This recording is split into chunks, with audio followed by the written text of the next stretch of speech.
অনেক সময় এমন হয় যে বাচ্চা হয়তো খেলতে গিয়ে পড়ে গেছে, তার খুব লেগেছে এবং সে কাঁদতে শুরু করেছে। সাথে সাথে আমরা বড়রা হয়তো দৌড়ে গিয়ে তাকে বলি যে, এই বাবা তুই কাঁদছিস কেন? এমন তো কিছু লাগেনি, কিছুই হয়নি, যা উঠে পড়, উঠে গিয়ে খেল। আর তাছাড়া তুই না খুব স্ট্রং বয় বা স্ট্রং গার্ল, স্ট্রং বয় বা স্ট্রং গার্লরা কিন্তু কখনো কাঁদে না। তো তখন সেই মুহূর্তে হয়তো মনে হয় যে আমরা তাদের সাহস বা সান্ত্বনা যোগাচ্ছি, কিন্তু অ্যাকচুয়ালি কিন্তু আমরা তাদের সাথে গ্যাস লাইটিং করছি। গ্যাসলাইটিং হলো কাউকে তার নিজের অনুভূতি সম্পর্কে সন্দেহ জাগানো। বাচ্চার নার্ভাস সিস্টেম সেই মুহূর্তে বলছে যে তার শরীরে ব্যথা লেগেছে, কিন্তু তার সব থেকে আস্থার যে জায়গা মা বাবা, তারা এসে বলছেন যে না, তোর কিছুই হয়নি।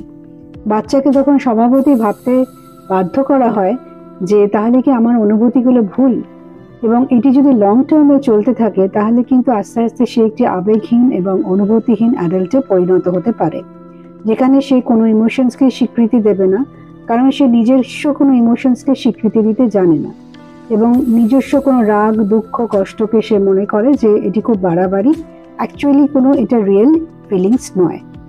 তো এইরকম ক্ষেত্র হলে আমরা যেটা করতে পারি সেটা হচ্ছে যে বাচ্চাদের এই অনুভূতিগুলোকে ভ্যালিডেশন দেওয়া, যে তাকে গিয়ে বলা যে ও দেখছি তোকে, তোর কিরকম লেগেছে, যদি খুব বেশি লেগে থাকে তাহলে চল তোকে মেডিসিন দিই বা ডক্টরের কাছে নিয়ে যাই বা একটু বরফ দিয়ে দিই, তাহলে ঠিক হয়ে যাবে।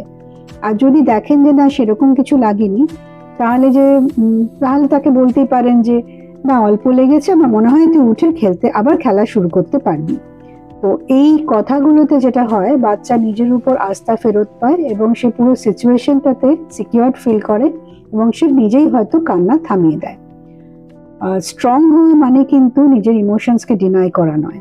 স্ট্রং হওয়া মানে হচ্ছে রেজিলিয়েন্স, যেখানে আমরা স্বীকার করব যে হ্যাঁ, আমাদের সাথে খারাপ কিছু হয়েছে, আমাদের ব্যথা লেগেছে বা আমাদের কষ্ট হয়েছে, কিন্তু আমরা সেই পরিস্থিতিকে মেনে নিয়ে তার জন্য কোনো রেমেডি খুঁজে বার করতে পারি বা আবার ফাইট ব্যাক করতে পারি।